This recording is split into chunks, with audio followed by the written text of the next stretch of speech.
कुछ नाम रूप की मस्ती, कुछ इस छकन में हम भी छकें और गांठ बांध कर ले जाना। ये बात यहां से गांठ बांध कर ले जाना।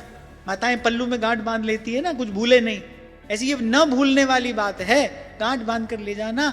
कभी कभी इस जीवन में सच्चे सुख की अनुभूति हुई तो भगवान के नाम रूप लीला में छकने पर ही हुई। कोई रास्ता है नहीं भाई, कोई रास्ता नहीं है।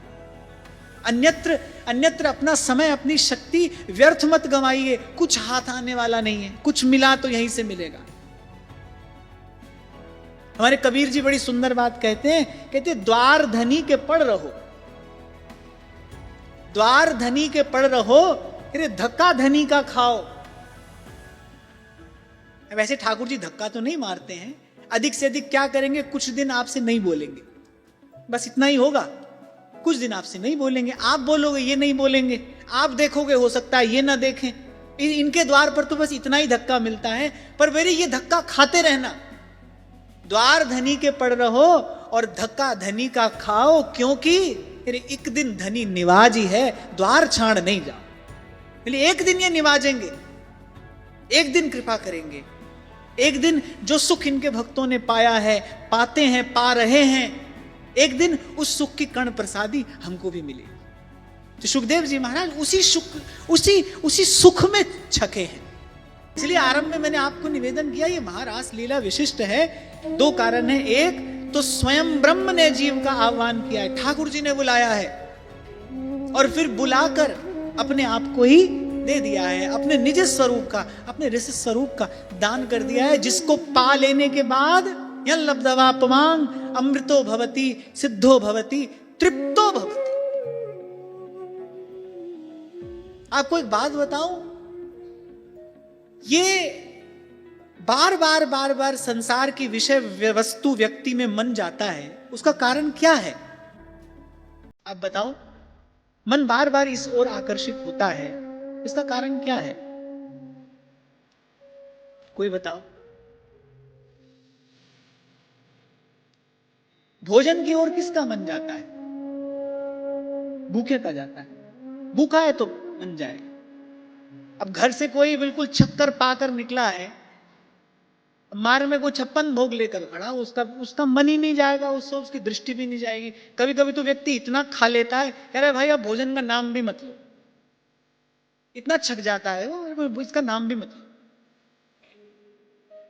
माने भूख जो है वो भोजन की ओर मन लेकर जाती है।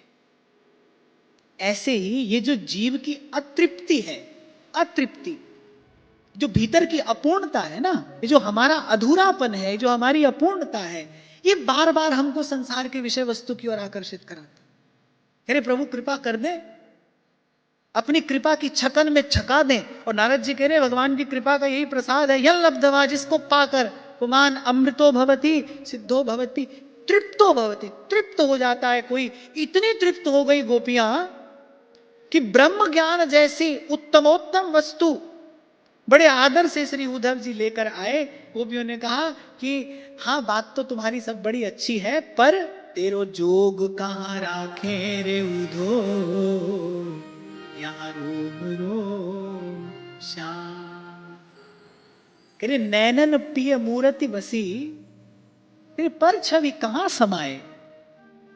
अच्छा देखो, गोपियों ने कुछ किंतु परंतु, कुछ खंडन मंडन नहीं किया। वही बात तो तुम बड़ी अच्छी कह रहे हो, हम इसको प्रणाम करती हैं, पर तेरो जोग कहां राखे रे उधो। अब तू इतनी भारी भरकम वस्तु लेकर आया है, हमारे पास रखने के लिए कोई स्थान भी तो होना चाहिए। यहाँ रोम रोम श्याम है,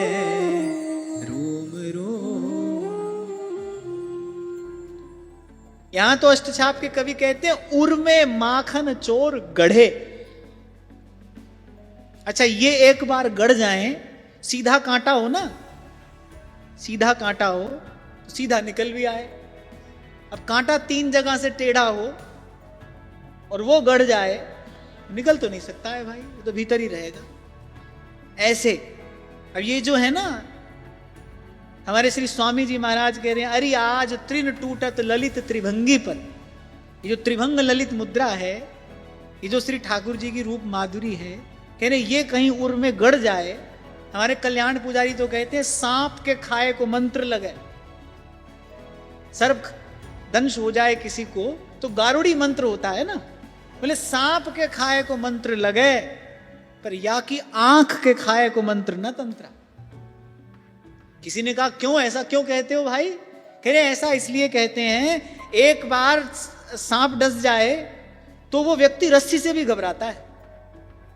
मन में ऐसा भय बैठ जाता है, सर्प एक बार काट जाए ना तो उस व्यक्ति के मन में सर्प का ऐसा भय बैठ जाता है कि कहीं रस्सी भी हो ना तो उससे भी बचकर चलता है वो।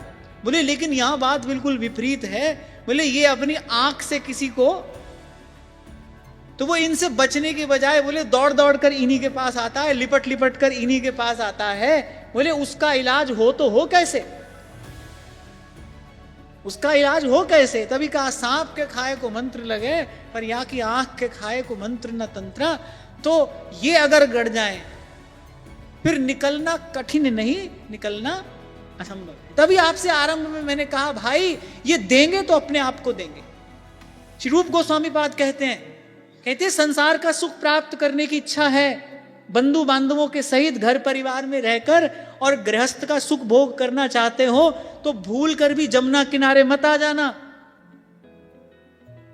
बोले यहां जमुना किनारे मत आ जाना, यहां जमुना के किनारे कोई ऐसी नील ज्योति क्रीड़ा करती है, कहीं उसकी दृष्टि तुम पर पड़ गई और तुम उसको कुछ भागे, बोले संसार के किसी काम के रहोगे नहीं।